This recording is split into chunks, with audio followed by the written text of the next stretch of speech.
नमस्कार, the news पर आपका स्वागत है। मैं हूं आपके साथ शिप्रा सैनी। टेरर फंडिंग मामले में कश्मीरी पत्रकार इरफान महराज की गिरफ्तारी के बाद अब तमाम राजनीतिक पार्टियों के रिएक्शन सामने आ रहे हैं। कश्मीर में खास तौर पर पीडीपी प्रमुख महबूबा मुफ्ती ने इसे प्रेस की आजादी पर बड़ा हमला करार दिया है। आपको ये बता दें कि इरफान महराज जो हैं वो दरअसल टेरर फंडिंग मामले में गिरफ्तार किए गए हैं। हेल्थ एजुकेशन के नाम पर फंड इकट्ठा करने का आरोप है, जिसके बाद सोमवार को उनकी गिरफ्तारी हुई। लेकिन उसके बाद अब महबूबा मुफ्ती ने उनकी गिरफ्तारी की निंदा करते हुए उनके पक्ष में एक ट्वीट किया है। महबूबा मुफ्ती ने ट्वीट करते हुए लिखा कि कश्मीर में कॉनमैन किरण भाई पटेल को खुली छूट दी जाती है। इरफान महराज जैसे पत्रकार को सच बोलकर अपना कर्तव्य निभाने के लिए गिरफ्तार किया जाता है। यूएपीए जैसे कठोर कानूनों का लगातार दुरुपयोग केंद्र सरकार कर रही है ताकि ये सुनिश्चित हो सके कि प्रक्रिया ही सजा बन जाए। यह महबूबा मुफ्ती का ट्वीट है जो कि इरफान महराज की गिरफ्तारी के बाद सामने आया है।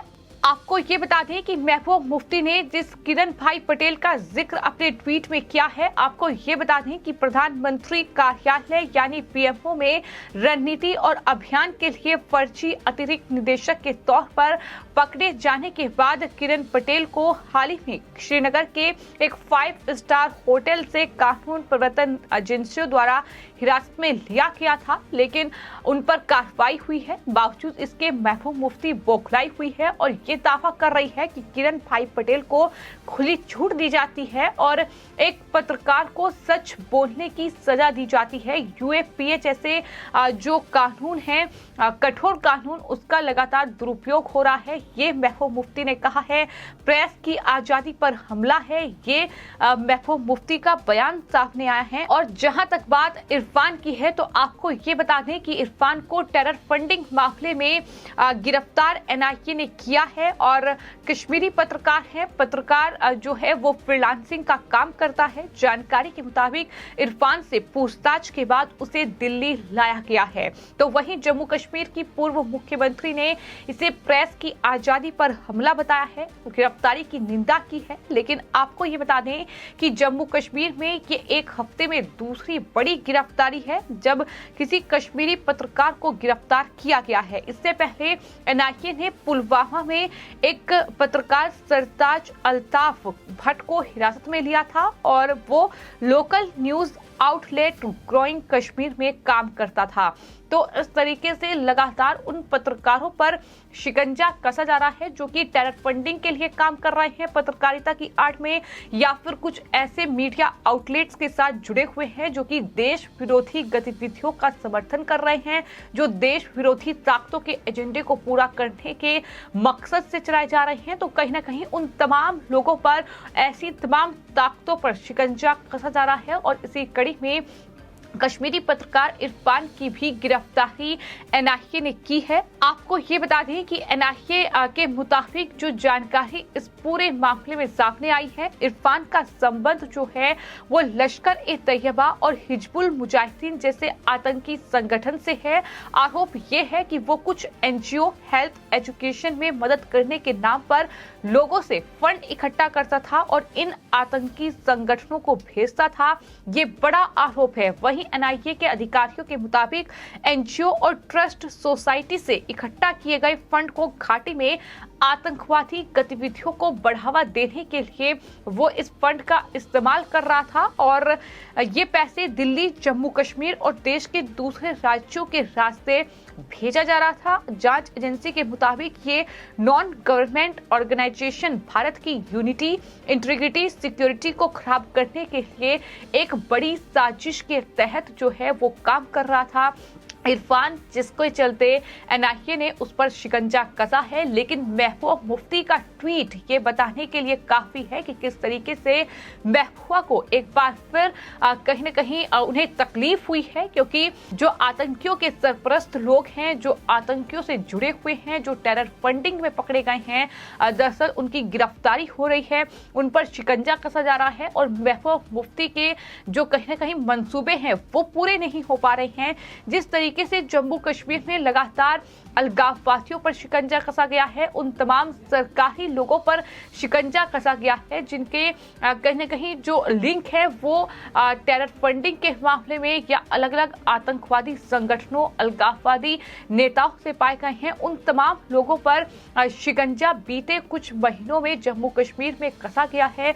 और उसके बाद अब पत्रकारों पर भी कहीं न कहीं जांच पड़ताल जारी है और इसी कड़ी में ये बड़ी गिरफ्तारी हुई है, जिसको लेकर जम्मू कश्मीर की पूर्व मुख्यमंत्री और पीडीपी प्रमुख महबूब मुफ्ती का ये ट्वीट सामने आया है, जिसमें उन्होंने ये कहा है कि कश्मीर में यूएपीए कानून का दुरुपयोग हो रहा है।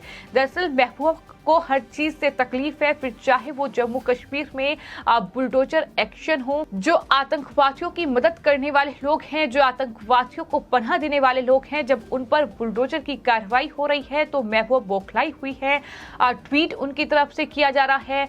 अब पत्रकार की गिरफ्तारी टेरर फंडिंग केस में हुई है, एनआईए ने एक्शन लिया है तो महबूबा बौखलाई हुई है और ये कहा जा रहा है कि कश्मीर में यूएपीए कानून का दुरुपयोग हो रहा है। तो इस तरीके के जो बयान हैं वो लगातार जम्मू कश्मीर की पूर्व मुख्यमंत्री महबूबा मुफ्ती की ओर से सामने आ रहे हैं। हालांकि आने वाले वक्त में जम्मू कश्मीर में चुनाव होने हैं, राजनीतिक अपनी जो जमीन है उसे मजबूत करने की कोशिश महबूबा मुफ्ती जरूर कर रही है। कश्मीरियों का साथ किसी तरीके से मिल जाए, इसको लेकर तमाम बयानबाजी का दौर जारी है। मंदिर में जाकर भी वो पूजा अर्चना कर रही है। तो ये तमाम सियासी नाटक कह सकते हैं, जो कि अब से पहले महबूबा मुफ्ती कभी मंदिर जाती हुई देखी नहीं गई, लेकिन अब वो मंदिर जा रही है। तो कहीं ना कहीं ये तमाम चीजें जो है वो चुनावों के वक्त देखने को मिली हैं और कश्मीर में भी यही तस्वीर अब देखने को मिल रही है। जब एक तरफ महबूबा मुफ्ती मंदिर में जाकर पूजा अर्चना कर रही है तो दूसरी तरफ जो कश्मीर की शांति, जो कश्मीर की सुरक्षा में खलल डाल रहे हैं, जो आतंकवादी संगठन, जो उनके कहीं न कहीं जो करीबी लोग हैं, जो उन्हें फंडिंग पहुंचा रहे हैं, जो तमाम आतंकी गतिविधियों में लिप्त हैं, उनकी गिरफ्तारी अगर हो रही है तो महबूबा मुफ्ती जैसे लोगों को तकलीफ हो रही है और इस तरीके के बयान उनके सामने आ रहे हैं। लेकिन ये तय है कि जिस तरीके से इरफान की गिरफ्तारी हुई है, ये जाहिर तौर पर कश्मीर की यूनिटी, इंटीग्रिटी और सिक्योरिटी को खराब करने की एक बड़ी साजिश के तहत काम कर रहा था। तमाम अलग अलग मीडिया संस्थानों से जुड़ा हुआ था, तमाम हेल्थ एजुकेशन के नाम पर फंडिंग चल रही थी, जिसका इस्तेमाल टेरर फंडिंग के लिए किया जा रहा था। हालांकि इरफान की गिरफ्तारी के बाद आपको ये बता दें कि प्रेस क्लब ऑफ इंडिया और साथ ही जर्नलिस्ट फेडरेशन ऑफ कश्मीर ने उनकी गिरफ्तारी की निंदा की है, स्वतंत्र प्रेस पर हमला करार दिया है। लेकिन सवाल तो ये भी उठेंगे कि बिहार में गिरफ्तार किए गए मनीष कश्यप को लेकर आखिर प्रेस क्लब ऑफ इंडिया या फिर जर्नलिस्ट फेडरेशन ऑफ कश्मीर या फिर जम्मू कश्मीर की पूर्व मुख्यमंत्री महबूबा मुफ्ती का कोई ट्वीट क्यों नहीं आता है? आखिर इरफान की गिरफ्तारी पर ही ये ट्वीट क्यों सामने आए हैं? ये सवाल है जो लगातार पूछे जा रहे हैं। फिलहाल आपके इस पूरे मामले को लेकर क्या राय है, हमें कमेंट बॉक्स में जरूर लिखें और चैनल को सब्सक्राइब करें। धन्यवाद।